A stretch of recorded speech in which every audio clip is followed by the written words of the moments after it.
Bonjour à tous. Aujourd'hui, on va parler de Michel Clouscar.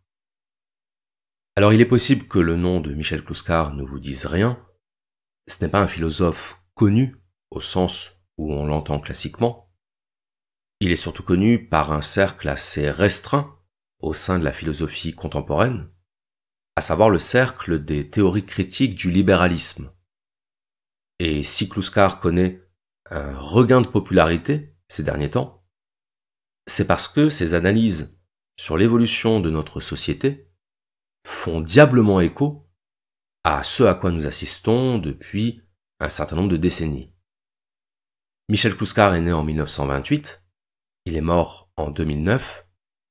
C'est un natif du Tarn qui a d'abord eu une carrière d'athlète de haut niveau, donc on n'est pas vraiment sur le profil type de l'intellectuel tel qu'on se le représente. Et si le nom de Clouscar a fait date, c'est parce qu'il a été l'un des premiers à faire le lien entre le capitalisme et l'idéologie du désir. Et quand on parle d'idéologie du désir chez Clouscar, on parle de ce qu'il appelle le freudo-marxisme. Le freudo-marxisme n'étant pas vraiment une synthèse de la pensée de Freud et de la pensée de Marx, mais c'est plutôt un mouvement de pensée qui tente de rapprocher le marxisme et la psychanalyse. Et Clouscar voit dans ce freudo-marxisme un pseudo-marxisme. C'est-à-dire que pour lui, vouloir rapprocher marxisme et psychanalyse, c'est déjà trahir le marxisme. Parce que dans l'ADN du marxisme, il y a l'idée que ce sont les structures collectives qui façonnent l'individu. Tandis que dans l'ADN de la psychanalyse, il y a un primat de l'individu sur les structures collectives. Donc, pour Clouscar, le freudo-marxisme ne peut être qu'un oxymore. Mais c'est un oxymore au sein duquel le marxisme a été, pour ainsi dire, absorbé. Le marxisme s'est fait manger par le freudisme, et donc, dans les faits, ce qu'il reste, c'est une idéologie libertaire. Une idéologie basée sur l'accomplissement du désir individuel. Or, cette idéologie libertaire, Clouscar nous montre qu'elle est en réalité complice de ce qu'elle prétend combattre, à savoir le capitalisme. C'est très important de comprendre ça dès le départ. Pour Clouscar, l'idéologie libertaire ne s'oppose pas au capitalisme, contrairement à ce qu'elle prétend ou à ce qu'elle pense. Elle en est l'auxiliaire. L'auxiliaire idéologique du nouveau capitalisme de la consommation. Dans les cercles militants, il est admis que la pensée libertaire s'oppose au capitalisme. Que libertaire et capitaliste, ce sont deux termes antinomiques. C'est même l'un des objectifs principaux de l'activisme libertaire. L'abolition du capitalisme. Quand on pense aux libertaires, on pense immédiatement à l'anarchisme, à Proudhon, à Bakounine, à Kropotkin, c'est-à-dire à des auteurs qui s'opposaient radicalement au capitalisme. On connaît la célèbre citation de Proudhon. La propriété, c'est le vol.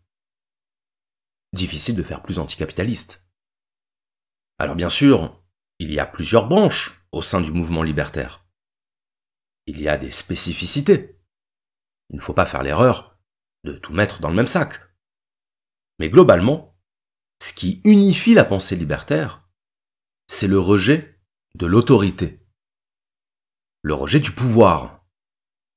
Et en l'occurrence, du pouvoir capitaliste.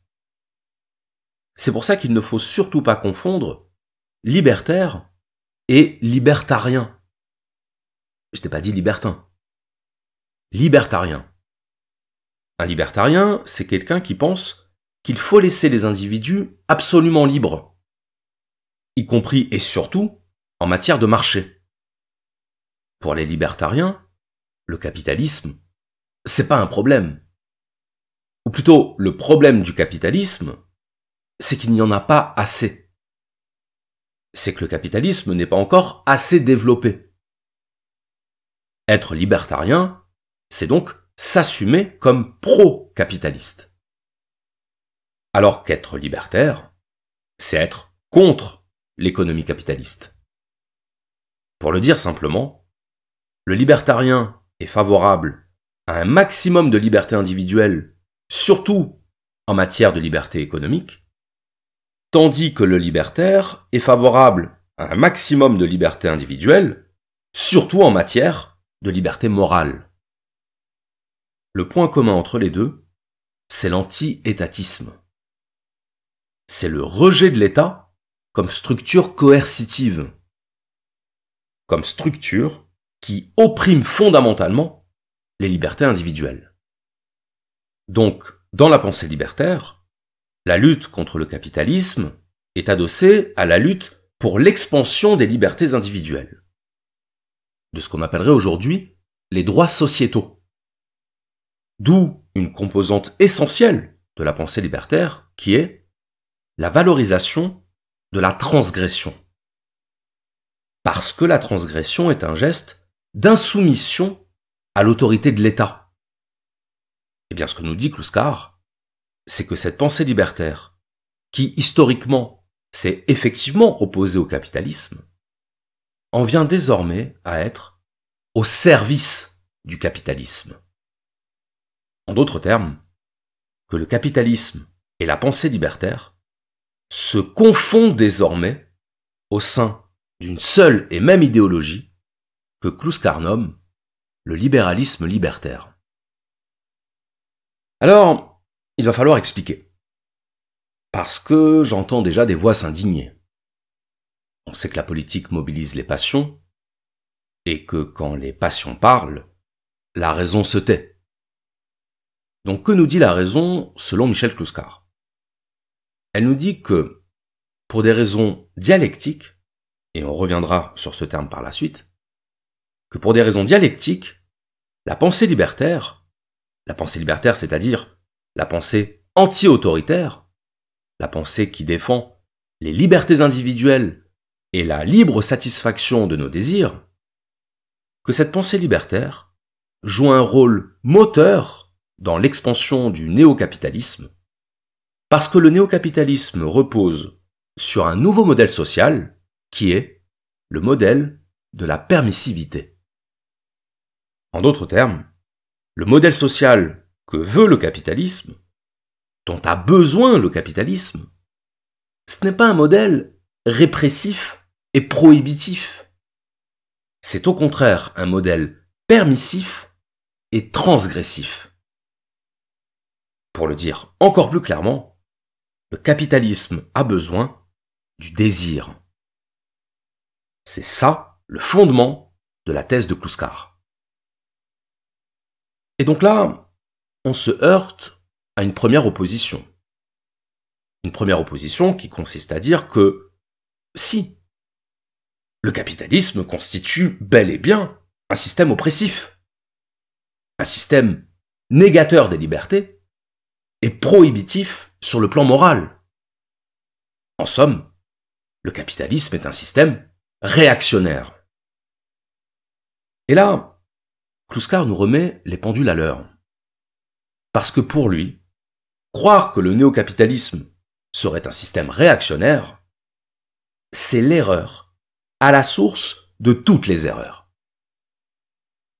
Kluskar remonte à 1947 et au plan Marshall. Le plan Marshall, c'est l'aide financière accordée à la France par les États-Unis pour reconstruire le pays après la Seconde Guerre mondiale. Donc la France s'endette auprès des États-Unis, et ce que nous dit Kluskar, c'est que cette dette, nous n'allons pas devoir la rembourser économiquement. Nous allons devoir la rembourser culturellement. Ça veut dire quoi?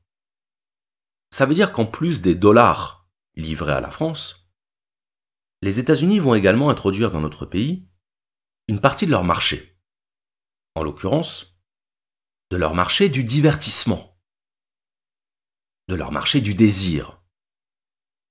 Parce qu'évidemment, les États-Unis pensent à leurs intérêts commerciaux. Et ils savent que pour convertir une population à un nouveau marché, il faut refaçonner sa culture, refaçonner les modes de vie autant que les modes de pensée. Donc Kluskar analyse ça très méthodiquement, c'est l'objet de son livre Le capitalisme de la séduction, et il nous parle de l'arrivée des flippers, de l'arrivée des jukebox, de l'arrivée de tous ces objets du divertissement qui, selon lui, ont pour fonction de prolonger le rapport au ludique chez l'adulte. Le ludique, c'est l'espace de l'enfance. L'enfance dont Kluskar rappelle qu'elle a pour finalité la sortie de l'enfance, c'est-à-dire l'apprentissage de l'effort et de la responsabilité. Et Kluskar remarque que les nouveaux objets culturels envoyés par les Américains favorisent le maintien dans l'enfance, le maintien dans la recherche du plaisir immédiat. On ne joue pas pour gagner, contrairement au travail. Le travail a toujours pour finalité de gagner quelque chose. En l'occurrence, de gagner de quoi se nourrir. On ne joue pas pour gagner, on joue pour jouer. Le ludique devient une finalité en soi. Et là, on pourrait y voir quelque chose de dérisoire. Quelque chose en tout cas d'innocent. Le fait que les Américains aient introduit en France l'industrie du ludique. Mais Kluskar nous dit non. C'est pas dérisoire. C'est pas dérisoire et c'est pas innocent non plus. Les Américains ne sont pas idiots. Ils savent ce qu'ils font. Ils nous convertissent à un nouveau modèle culturel. Le modèle culturel de la consommation ludique. Le modèle culturel de l'achat transgressif. C'est-à-dire de l'achat qui n'a pas de fonction utilitaire. L'ancienne morale était fondée sur l'économie, sur l'épargne, sur la fonctionnalité. La nouvelle morale sera fondée sur le gaspillage. Gaspillage au sens de dépenses inutiles. Inutile, si ce n'est l'utilité du divertissement. Et c'est ça, selon Kluskar, qui signe l'entrée de la France dans le néo-capitalisme. Ou plus exactement, l'entrée du néo-capitalisme en France. L'entrée dans une culture du divertissement. L'entrée dans une idéologie du désir. Ce que nous dit Kluskar, c'est que nous avons une vision périmée du capitalisme. Et cette vision périmée nous empêche de voir les rouages véritables de la société capitaliste. Nous subissons la domination capitaliste sans même nous en rendre compte. Et nous ne nous en rendons pas compte parce que nous fonctionnons sur un ancien logiciel du capitalisme. Le logiciel du capitalisme répressif. Le logiciel du capitalisme autoritaire et moralisateur. Du capitalisme comme méchant. Ce que nous dit Kluskar, c'est que le capitalisme n'est plus méchant. Il est devenu très gentil. Il est devenu très serviable. Et c'est pour ça qu'il est beaucoup plus dangereux. Le capitalisme n'est plus méchant, ça veut dire que le capitalisme n'est plus un système qui fonctionne sur la répression morale et pulsionnelle, sur l'effort, sur la privation, sur la retenue. Ça, c'était le capitalisme ancienne formule. Le capitalisme jusqu'au milieu du XXe siècle, c'est-à-dire jusqu'au plan Marshall. Mais le capitalisme a changé. Enfin non, il n'a pas changé. Il a muté. Il a connu sa métamorphose, sa mutation libertaire. Parce que ce n'est qu'en devenant libertaire que le capitalisme pouvait s'assurer le succès de ces nouveaux marchés. Marché du plaisir, marché de la transgression, marché du sexe. Regardez autour de vous. Les panneaux d'affichage, les publicités, les séries télé. Et demandez-vous, est-ce que le système dans lequel je vis m'incite au conservatisme? Ou est-ce qu'il m'incite, au contraire, au plaisir, au bien-être, à la liberté? Poser la question, c'est y répondre. Et c'est montrer que l'ancien capitalisme, le capitalisme basé sur la morale, sur la prohibition morale, que ce capitalisme-là est révolu. Et que nous sommes passés à une nouvelle phase du capitalisme, à savoir le capitalisme du désir. Le capitalisme est apparu, grosso modo, au XVIe siècle. Il s'est surtout développé au XVIIIe siècle, avec l'essor de la bourgeoisie.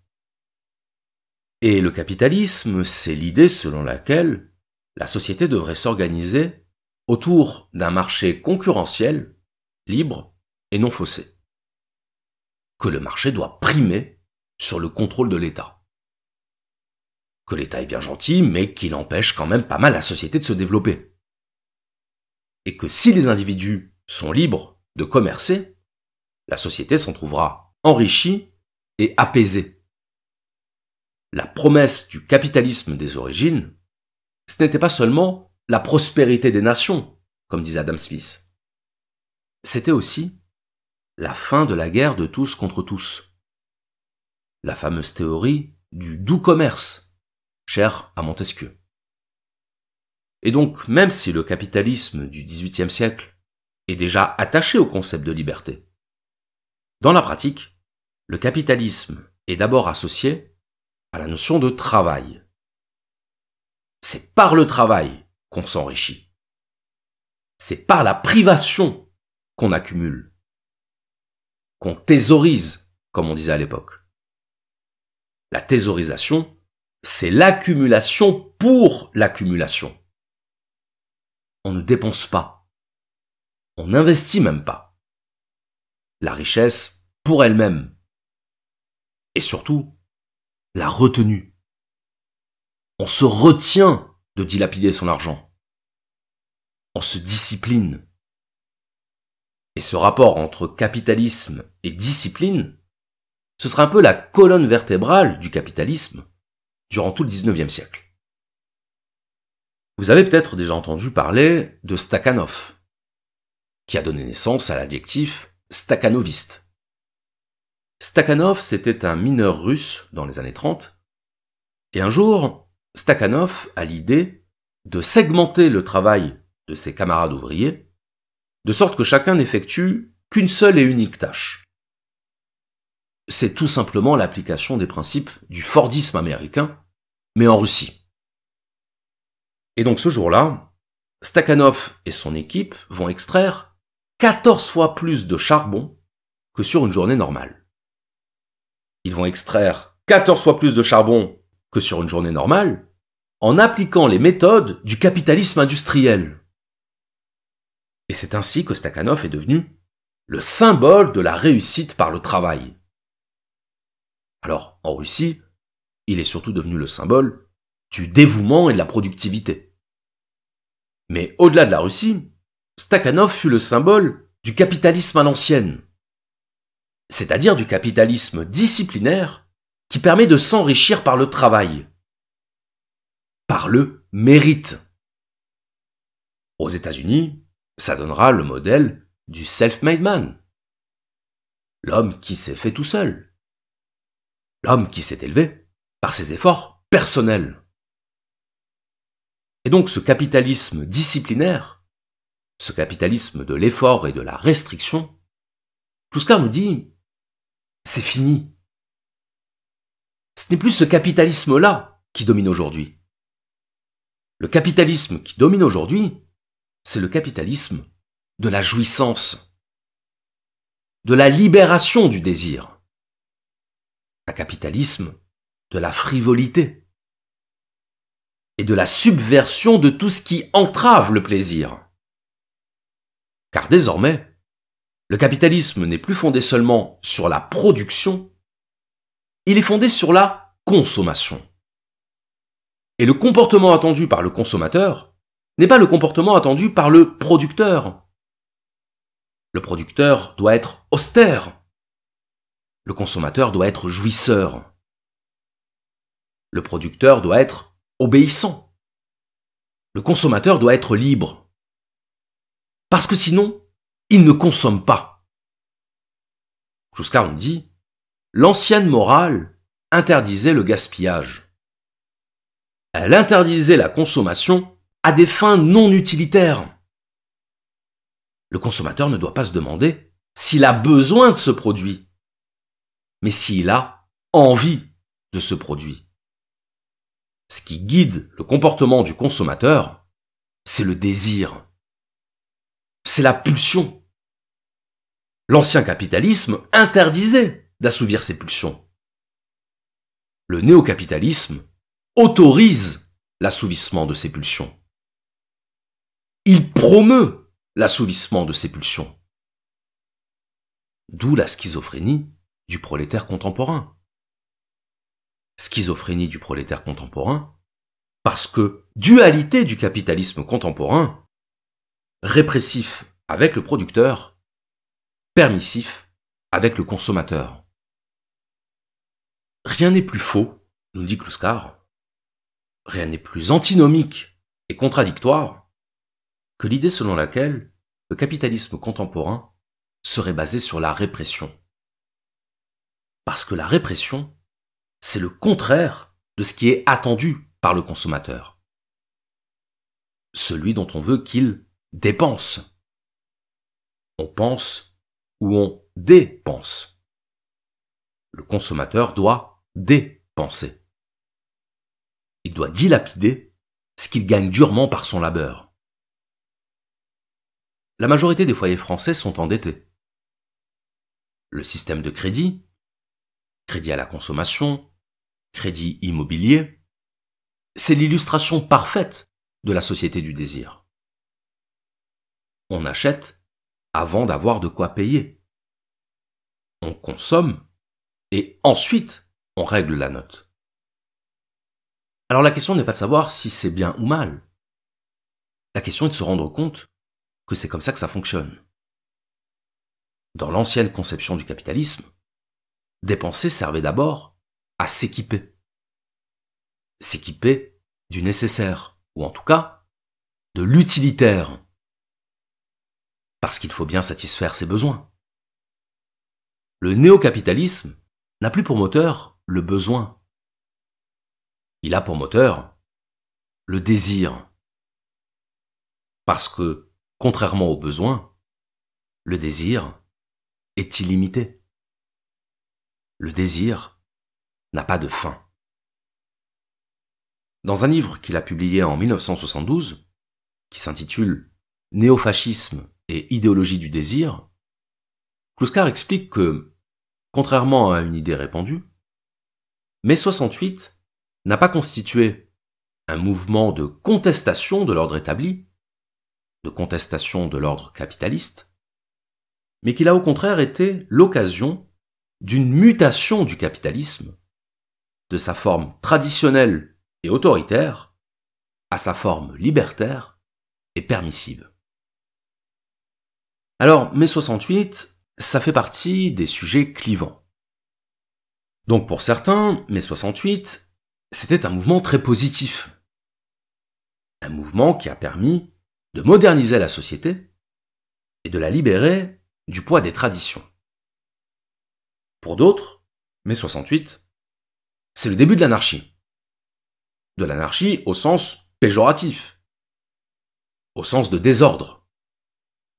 Mai 68, c'est la destruction des normes, la victoire du sexe, la victoire de la transgression. Mais dans un cas comme dans l'autre, on ne parle que de la dimension sociétale de mai 68. Et pas de sa dimension sociale. Et ça, c'est révélateur. Mai 68, ça a été la plus grande grève ouvrière de l'histoire de France.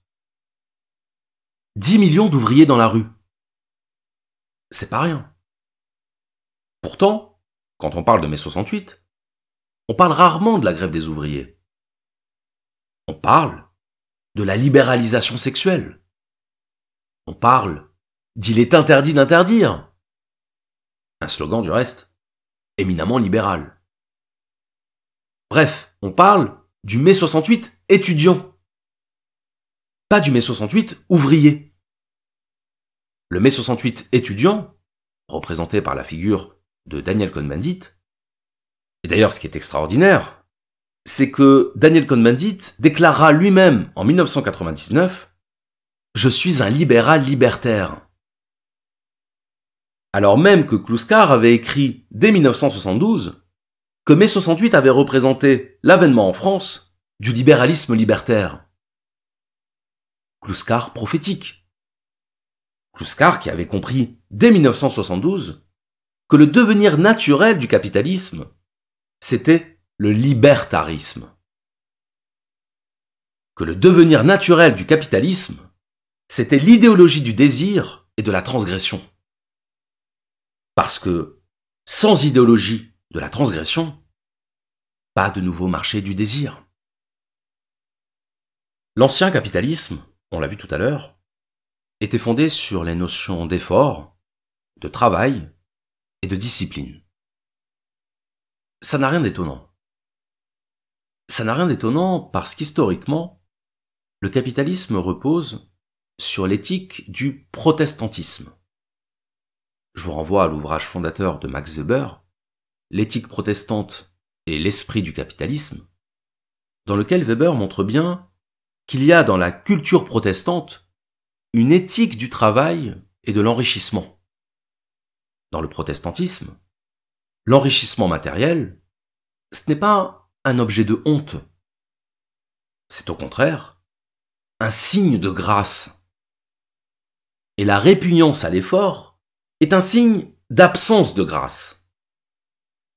Dieu veut que nous soyons heureux sur terre, et le bonheur sur terre, ça passe aussi par l'enrichissement. C'est la grande différence entre la vision protestante de l'enrichissement et la vision catholique de l'enrichissement. Dans la vision catholique, s'enrichir, c'est alourdir son âme. C'est alourdir son péché. Parce que les premiers seront les derniers. Parce que les mieux pourvus ici-bas seront les moins pourvus dans l'au-delà. Le catholicisme n'est pas culturellement adapté au capitalisme. Le protestantisme l'est. Donc, sans rentrer dans les détails, ce qu'il faut retenir, c'est que jusqu'au milieu du XXe siècle, le capitalisme fonctionne encore sur le principe de la répression pulsionnelle et de la prohibition morale. Et après mai 68, ce principe se renverse. Ce n'est plus la répression qui est encouragée, c'est la dispersion. Ce n'est plus l'utilité de la marchandise qui est recherchée, c'est sa capacité à procurer de la jouissance et à signifier son appartenance sociale. Ben oui, parce que quand on dépense tout son argent dans des futilités, l'information sociologique qu'on renvoie, c'est qu'on est riche. C'est qu'on n'a pas besoin de se priver ou de faire attention. Donc la bourgeoisie ne se caractérisera plus par sa sobriété, elle se caractérisera par sa frivolité. Le frivole est très sérieux, nous dit Kluskar. Parce que le frivole signifie quelque chose de très sérieux. Il signifie une appartenance aux classes privilégiées. Et mai 68, c'est le moment où le capitalisme intègre la frivolité comme sa nouvelle composante essentielle. On l'a dit tout à l'heure, ce qui a conduit le capitalisme à passer de sa forme ancienne à sa forme nouvelle, ce qui l'a conduit à passer d'une éthique de l'effort à une éthique du désir, c'est le fait que le capitalisme d'autrefois était un capitalisme de la production, tandis que le capitalisme nouveau est un capitalisme de la consommation. Auparavant, on produisait pour satisfaire ses besoins. Dorénavant, on consomme pour satisfaire ses désirs. Et autant le producteur doit se plier à une éthique répressive, autant le consommateur doit se libérer dans une pratique permissive. On n'incite pas à consommer par une éthique de la modération. On incite à consommer par une éthique de la séduction, par la mobilisation des passions. La publicité est la meilleure illustration de cette nouvelle éthique du capitalisme. On vend du rêve. Je vous invite à aller voir le face-à-face télévisuel qui a eu lieu sur le plateau de l'émission Apostrophe entre Michel Clouscar et Jacques Séguéla. C'était en 1982. Et à l'occasion de ce face-à-face, Clouscar a bien mis en évidence que le discours du publicitaire, c'était en réalité le discours du sophiste, de celui qui persuade indépendamment de la vérité, de celui qui persuade par la séduction. Alors qu'il était en train d'analyser le rôle du publicitaire dans la société capitaliste nouvelle, Clouscar s'est vu reprocher par Jacques Séguéla de prôner une vision totalitaire de la société. Parce qu'il osait remettre en cause l'idéologie du désir comme levier du capitalisme marchand. C'est ça, le tour de force du libéralisme libertaire. Faire passer toute critique de l'idéologie capitaliste pour une critique de la liberté. La publicité vend de l'imaginaire. Elle vend du symbole, c'est-à-dire du futile. Et elle fait passer le futile pour une valeur première. Étymologiquement, futile, ça veut dire ce qui fuit, ce qui laisse échapper ce qu'il contient. Quelle meilleure métaphore du désir? On pense évidemment ici au tonneau des Danaïdes, le fameux tonneau percé.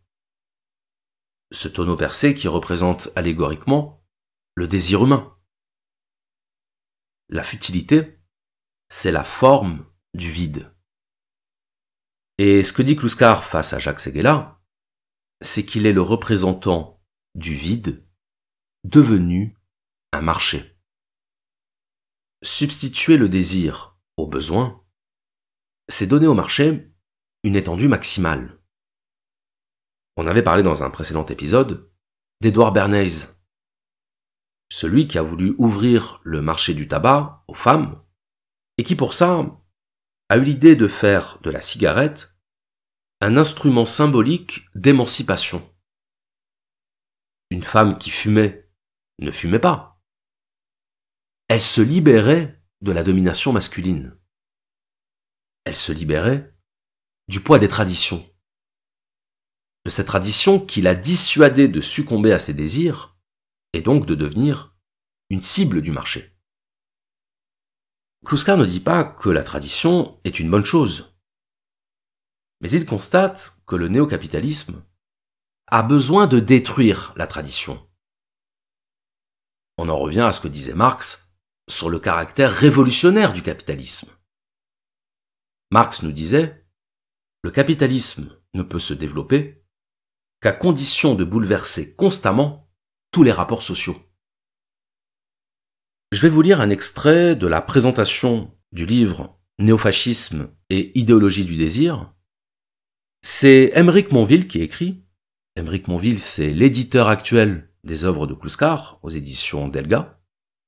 Et il écrit, je cite, « Derrière cette revanche de l'individuel contre le collectif, il faut voir la main du pouvoir économique et de l'OTAN. La bourgeoisie a voulu s'emparer de la lutte révolutionnaire à travers un renversement simple. Les nouvelles luttes sociétales doivent remplacer les luttes sociales. Ce qui revient, comme on s'en aperçoit aujourd'hui, à mettre la charrue avant les bœufs. La libération des individus est conditionnée par le mouvement social. De fait, un curieux troc s'opère. la bourgeoisie lâche du lest sur le terrain des mœurs en échange de la libéralisation économique. Coup de génie des médias bourgeois, qui confondent la dynamique révolutionnaire de mai 1968 et l'idéologie 68arde, alors que la seconde apparaît comme la contre-révolution de la première. Contre-révolution d'ailleurs réussie. Les étudiants, comme prévu, ont été amenés à diriger le pays. Le mouvement ouvrier a été réprimé, conspué par les médias, privé de ses organisations historiques. Les travailleurs ont été exploités, licenciés, délocalisés. La social-démocratie libertaire a triomphé. Et donc je disais au début de cet épisode que si la pensée libertaire était devenue le moteur du néo-capitalisme, c'était pour des raisons dialectiques. Et là j'aimerais expliquer brièvement ce que ça veut dire pour des raisons dialectiques. Pour des raisons dialectiques, ça veut dire pour des raisons liées à l'évolution de l'économie et aux transformations du marché. Et c'est très important de comprendre ça parce que, bien souvent, quand on critique le libéralisme libertaire, les libertaires anticapitalistes pensent que c'est à eux qu'on s'en prend. Ils pensent que c'est une manœuvre détournée pour, disons-le vite, critiquer la gauche en se faisant passer pour des anticapitalistes.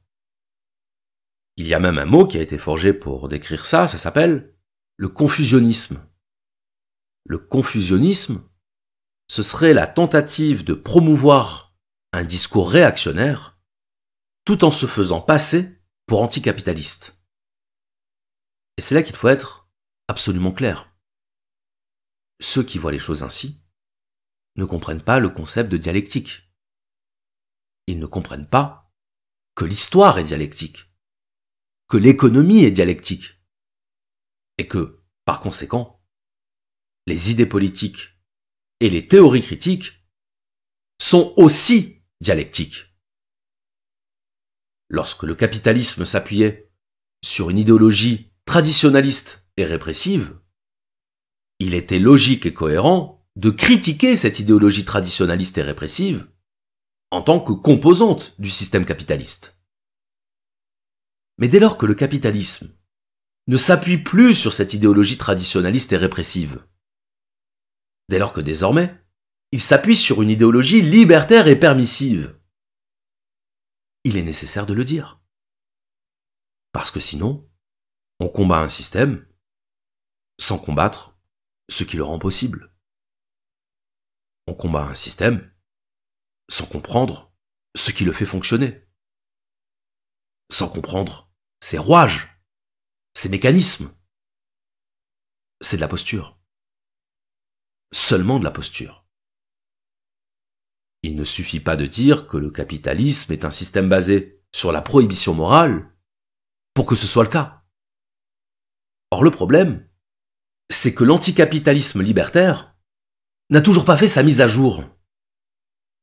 Et que ceux qui ont fait la mise à jour sont taxés de confusionnisme par ceux qui ne l'ont pas faite. Ça marche pas. Quand le capitalisme n'était pas mondialisé, mais étatique, c'était anticapitaliste de s'opposer à la nation. Quand le capitalisme n'était pas libertaire, mais réactionnaire, c'était anticapitaliste de s'opposer à la tradition. Quand le capitalisme n'était pas permissif, mais prohibitif, c'était anticapitaliste de s'opposer à la morale. Mais le capitalisme est devenu libertaire. Parce que pour imposer ces nouveaux marchés du divertissement, il a eu besoin d'individus soumis à l'idéologie du désir. Il a eu besoin de consommateurs, de dépenseurs, c'est-à-dire d'une population qui s'aliène par le désir, qui s'abandonne à la pulsion pour mieux s'abandonner à la marchandise. Je cite. Mai 68 témoigne de la plus remarquable manipulation idéologique de l'après-guerre, celle qui assura le passage de la vieille France à la nouvelle France du libéralisme sauvage. En mai 1968, un psychodrame s'est joué au sommet de l'État. Il révéla, à l'évidence, les enjeux de l'histoire, incarnés selon 3 rôles mythiques. Le père sévère, de Gaulle, l'enfant terrible, Cohn-Bendit, le libéral débonnaire, Pompidou. C'est l'affrontement des trois situations de la bourgeoisie, des trois systèmes idéologiques possibles. En scène, la vieille France vertueuse issue de la victoire sur le fascisme, et d'autre part, la nouvelle France qui se cherchait et qui s'est accomplie dans la synthèse d'un libéralisme ô combien répressif dans l'acte de produire et ô combien permissif dans l'acte de consommer. Il a donc fallu l'alliance sournoise du libéral et du libertaire pour liquider le vieux, qui a dû s'en aller. Après ce meurtre rituel du père, a été accordé, au sommet, par l'État, la permission du permissif qui a donné accès au marché du désir. Ainsi en est-il de l'ordre nouveau. Les trois principes constitutifs et antagonistes de la France se sont en fait hypocritement réconciliés dans un commun reniement des valeurs originelles. La production capitaliste gérée par les politiciens de l'alternance et de la cohabitation est consommée selon le modèle libertaire. Cela s'appelle aussi la fin des valeurs, de l'histoire et dénégation de la lutte des classes. Le marché du désir, de l'interdit, du nocturne, a métamorphosé le marché officiel, légal, juridique, selon trois déterminations capitales, en lui adjoignant tout un nouveau système de profit, en lui servant de vitrine publicitaire, de promotion, libéralisation des mœurs, en lui injectant clandestinement d'énormes capitaux. Ainsi a pu être sauvée, certes d'une manière relative et provisoire, une économie en crise. Aussi, la conscience humaine moderne s'est-elle structurée selon la contradiction du libéralisme, tellement celle-ci était et demeure oppressante. C'est le nouveau statut de l'aliénation. Avant les Trente Glorieuses, la société était organisée, on le sait, selon cette dualité. Classe ouvrière, exploitée, et bourgeoise, potentiellement ou réellement consommatrice. Les uns produisaient sans jouir, les autres pouvaient jouir sans produire. Le déferlement des nouvelles couches moyennes a bouleversé cette répartition conflictuelle, de classe. Maintenant, le conflit est dans les têtes, intériorisé. C'est la nouvelle structure de la conscience et de l'inconscient, car ce sont les mêmes qui tantôt travaillent et tantôt consomment, selon les incontournables modèles de l'exploitation du travailleur et de la permissivité du temps libre, de la consommation libidinale, ludique, marginale. Tantôt esclave, tantôt maître du monde. Alors s'opère un dédoublement schizophrénique, une causalité folle. Pour jouir, je m'exploite moi-même. Je est un autre, mon contraire, mon patron. Cette névrose objective couronne la libéralisation des mœurs. Le néofascisme sera l'ultime expression du libéralisme social libertaire, de l'ensemble qui commence en mai 1968. Sa spécificité tient dans cette formule, tout est permis, mais rien n'est possible.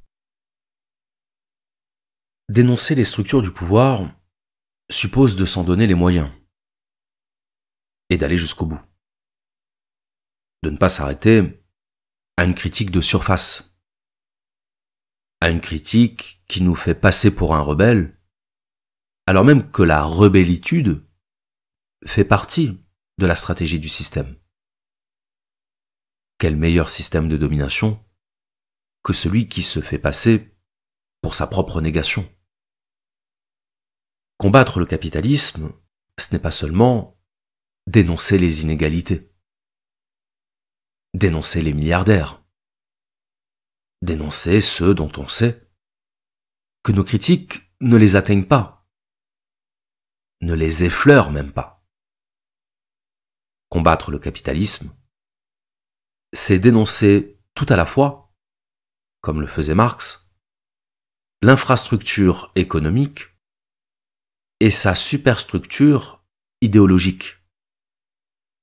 Dénoncer les rapports de production matériels autant que les rapports de production spirituels, la matière et l'esprit.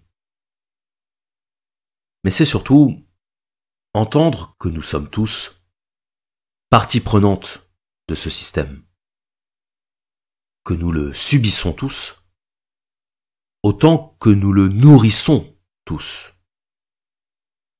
Le pouvoir aurait disparu depuis longtemps si tous ceux qui prétendaient le combattaient effectivement.